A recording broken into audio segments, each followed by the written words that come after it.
What is up, college football fans? What is up, Clemson Tiger fans? Happy holidays. I'm about to say happy Tuesday. Happy holidays to everybody. And guess what else? Merry Christmas. Yeah, Merry Early Christmas. I don't know when the term Merry Christmas became controversial. I'm going to continue saying Merry Christmas from now until the day they bury me 6 feet in the ground, because I'm not a snowflake. Let's get to the point of the video. I'm about to get mad for no reason. I'm driving. It's a beautiful day. I'm alive. It's Christmas time. Everywhere you go, they got Christmas music. People got lights up. It's a beautiful time of year. My favorite time of year. Guess what else is my favorite time of year? College football playoffs, baby. That's right. Man, I got to tell you, I did not expect any of what's happened in the past couple of weeks at all. And so I thought the 12-team playoff was going to be some sort of a participation trophy type thing. If anybody who's been following me for any extended period of time or watching my videos knows that I was not really happy about the 12-team playoff expansion. I thought that 7 or 8 teams, right, would be adequate. And honestly, I still feel that way. But that doesn't change the fact that the regular season was not only not diminished in the 12-team system, it's been enhanced. And I have a feeling that the playoffs themselves are going to be 100 times more exciting than anything we saw in the AP era, the BCS era, and of course the 14 playoff era. I will push back on the expansion to 16 or 24 or whatever this is going to happen. Is going to happen for sure in the future. I think it's right where it needs to be, but then again, who knows? Maybe 2 years from now, it's at 16. I'm on here telling you I was wrong about that too. And the 16-team playoff is amazing and fantastic. But as it relates to, well, first of all, there's a ton of great matchups in this 12-team playoff. I actually like all of them. I think they're all interesting. I think the playoff committee, while not perfect, and I know a lot of you out there are big mad about your team. If you're an Ole Miss fan, South Carolina fan, Alabama fan, you all three of those teams feel like they should have got in the playoffs. And all three of those teams, frankly, I add Miami into that too. I'm sorry I forgot about Miami fans. Win your conference for the first time ever, you might get in. But I digress. All those teams have a legitimate gripe. And all of the 2, 3, 4, 5 teams barely on the outside looking in from here going on to the future are also going to have a gripe. That's just the way that it's going to be. When it was a 4-team playoff, the 5th and 6th and maybe 7th team had a gripe. Now that there's more, there's going to be even more teams that have a gripe. And if we add another 2 or 3 more teams to the playoff, that's going to add another 2 or 3 or 4 or 5 teams that all have a gripe when the playoffs are selected. There's no such thing as a perfect system. Anybody thinking that there is a perfect system is delusional. Anybody that's like, okay, I'm going to stop watching college football now because it's been ruined by NIL and transfer portal and all this other stuff, watch the playoffs this year. Watch the 12-team playoff before you decide whether or not this is a good product or not. Of course, I have my issues as a fan, as you know, especially in my age group. If you're between the ages of 35 and 50 or over 50, you don't like a lot of change when it comes to these type of things. College football has been the greatest sport, greatest team sport on earth since its inception. And nobody can convince me otherwise. But things change, times change, and that doesn't always mean that it's a terrible product. And I think we're going to see that this year. I think you're going to see, even in the BCS system, when we just picked the computer picked the 2 best teams, and then put them in a national championship game together. Some of those were great. Some of them weren't. Then we went to the 4-team playoff. How many blowouts have we seen in a 4-team playoff? Probably about half of the playoff games and or national championships, even with the 4-team system, have been blowouts, snooze fest games. Unless you're a fan of one of those teams that's blowing the other team out, it's not a snooze fest. But you get what I'm saying. We might see fewer blowouts, or at least on par with what we've been seeing in the 12-team play. Out of all these first round games, of course, the first 4 teams get a bye. Which one of those first round games is somebody projecting a blowout in? I'm not saying it won't happen. Clearly, I have no idea who's going to blow out who and who's not. But I don't see a potential for a whole bunch of blowouts in any of those games.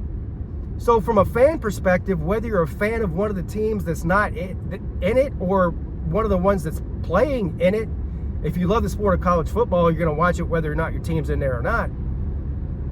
We want to see good games. And I think from that perspective, the playoff committee hit a home run. I'm still shocked and surprised. Well, actually, I say I'm shocked and surprised. I'm actually really not, though, about the amount of people that don't even understand the basics of how this whole thing works. With the non-conference scheduling, and everybody's now, Alabama fans are now coming out crying and moaning, and same with the other 2, South Carolina and Ole Miss.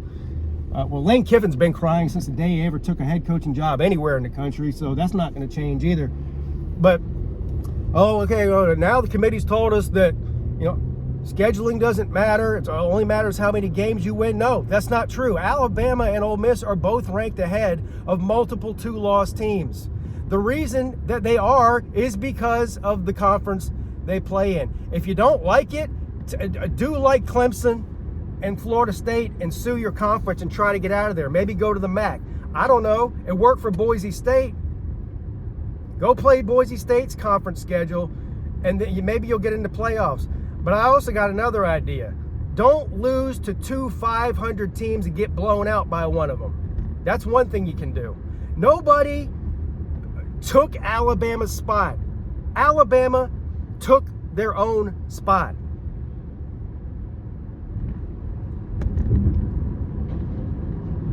Clemson versus Texas on December the 21st at 4 p.m. Clemson's the biggest underdog in all the first-round matchups. 11-point underdog on the road at Texas. I've been very vocal about how excited I am about a Texas and Clemson game. Forget the outcome of the game or what I think about the outcome of the game. Texas is one of the only major college football programs in the country that Clemson's never played in history, which is pretty surprising. Michigan's another one. I've been saying for years I would love to see Clemson play Texas. I would love to see Clemson play Michigan. And I'm not even necessarily in a big, meaningful game like a playoff game, just in like a regular season game or fucking Cheez-It Bowl or any game. But just because I've never seen it before, they have a huge, rabid fan base. I like to interact with different fan bases. As a college football YouTuber, I am basically dealing with a bunch of ACC fan bases. There's some great ACC fan bases out there. Georgia Tech's a great one. Louisville's got a pretty good one. Florida State, obviously. Miami is probably the most noticeable one. So I'm not shitting on the ACC. I'm really not. But there is a difference. Look, there's just a difference in the fan passion when it comes to places like Michigan or like Texas than Boston College or fucking Duke. as far as college football is concerned. There just is. So any opportunity to have any sort of interaction with another fan base that's not in the ACC, I absolutely love it, especially if it's a big giant school like Texas. It's going to be a great atmosphere there. I mean, Matthew McConaughey is going to be on the sideline, all right, and all that stuff. And Bevo's going to be out there, that giant steak on 4 legs is going to be out there. But anyway, I think Clemson has a very, very good shot at winning. I think Clemson got a favorable matchup. I think, look, I had Texas and Ohio State in the national championship preseason. Now, of course, that's before I saw any of the games, saw how the season played out. But I had Texas and Ohio State as the 2 best teams in the preseason. Now, technically, that could still happen, I guess. I haven't really, I have to think about the bracket now. But they still might be the 2 best teams. Who knows? We got several games to watch here. But I'm not as impressed with Texas today as I was 3 months ago on paper. People, all I've been hearing for the entire season with Clemson hasn't beat a single ranked team. Every time they play anybody any good, they lose. How many teams that are currently ranked has Texas beat? What's Texas' best win? Is it Texas A&M? Is it an 8-win Texas A&M team? Or is it a 6-win Vanderbilt team? I mean, let's be real here. That was all fun and games until Clemson beat a legit top 10 team who's also, by the way, in the playoffs, SMU. So Clemson has a better win.